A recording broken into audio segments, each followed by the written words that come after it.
ఒకేసారి ఎవరన్నా ఇంత పెద్ద పెద్ద మండీలు 2 తినగలుగుతారా? నేనున్నాను కదండి. ఈ రోజు మాత్రం తిండి మీద విధ్వంసం చేద్దామని చెప్పేసి డైరెక్ట్ గా విజయవాడ నుంచి హైదరాబాద్ అయితే వెళ్ళిపోయా. తిండి మీద ఈ విధ్వంసం చూసి నాకే భయం వేసింది. ఇంకా మీరైతే అసలు భయపడకండి. ఇప్పుడు నేను వచ్చిన ఈ రెస్టారెంట్ లో అంబియన్స్ చూసారు కదా ఎలా ఉందో. ఫ్రెండ్స్ తో వచ్చినా ఫ్యామిలీతో వచ్చినా మీ గర్ల్ ఫ్రెండ్ తో కూడా రావచ్చు ఇక్కడికి. ఇక ఫుడ్ అంటారా, నేనైతే ముందు బాయిల్డ్ మటన్ సూప్ తో మొదలు పెట్టానండి. తర్వాత స్టాప్ తంగిడి అంట, పైన చికెన్ లోపల చికెన్ అద్దరిపోయిందండి. పుదీనా చట్నీతో తింటే ఇంకా బాగుంది. తర్వాత మేషావరి మురుగు టిక్కా అంటండి చెప్పాము. నేనైతే తినడం మాత్రం ఫస్ట్ టైం అండి. డిఫరెంట్ గా చాలా బాగుంది. వీడియో లాస్ట్ వరకు చూడండి, ఆఫర్ కూడా చెప్తాను. ఇక తర్వాత క్లాసిక్ చికెన్ అంటండి చెప్పాము.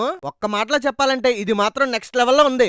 క్రీమీగా సూపర్ ఉంది. ఇన్ని తిన్న తర్వాత ఫిష్ స్టార్టర్ లేకపోతే ఎలాగా? అందుకే దోమిని ఫిష్ అంటే ఇక్కడ కొత్తగా ఇంట్రడ్యూస్ చేశారు. అది చెప్పి తినేసాం. ఇది తినేలోపు మనం చెప్పిన మటన్ జ్యూసీ మండీ కూడా వచ్చేసింది. ఇక మా వాడైతే నన్ను కాసేపు సైడ్ అవ్వమని చెప్పి మటన్ జ్యూసీ మండీని అయితే ఊపేహాడు. ఎలా ఉందిరా అంటే ఇంకోటి చెప్పంటున్నాడు. ఆగండి అప్పుడే అయిపోలేదు, ఇప్పుడే మొదలైంది. నేనైతే ఈ రెస్టారెంట్ లో దొరికే గర్ల్ ఫ్రెండ్ స్పెషల్ మండీ అయితే చెప్పానండి. ఈ మండీలో మనకి ఎగిరేవి, ఇదేయి, పాకేయి, దేకేయి అన్ని వచ్చేసినాయి. చికెన్, మటన్, ప్రాన్స్, ఫిష్ అన్ని ఎక్స్ట్రాగా మటన్ జ్యూసీ కూడా ఇచ్చారు. ఇక దీని సంగతి అంటారా, ఈ మధ్య కాలంలో నేను తిన్న బెస్ట్ మండీ అండి. ఇక లాస్ట్ లో గోలీ సోడా, డెత్ బై చాక్లెట్ అని ఒక డిజర్ట్ ఉంది, దాంతో ఎంజాయ్ చేసామండి. ఈ రెస్టారెంట్ వాళ్ళకి హైదరాబాద్ లో 3 బ్రాంచెస్ అయితే ఉన్నాయి. అవి ఎక్కడో కామెంట్స్ లో ఉంది చూడండి. ఈ రెస్టారెంట్ పేరు గర్ల్ ఫ్రెండ్ మండీ. ఈ ఆగస్ట్ 25 వరకు మీరు 3 బ్రాంచ్లో ఏ బ్రాంచ్ కి వెళ్ళినా సరే GF20 అనే కూపన్ కోడ్ యూజ్ చేశారంటే మీకు 20% డిస్కౌంట్ కూడా వస్తుంది. నేనైతే మాత్రం బంజారా హిల్స్ కి అయితే వచ్చా.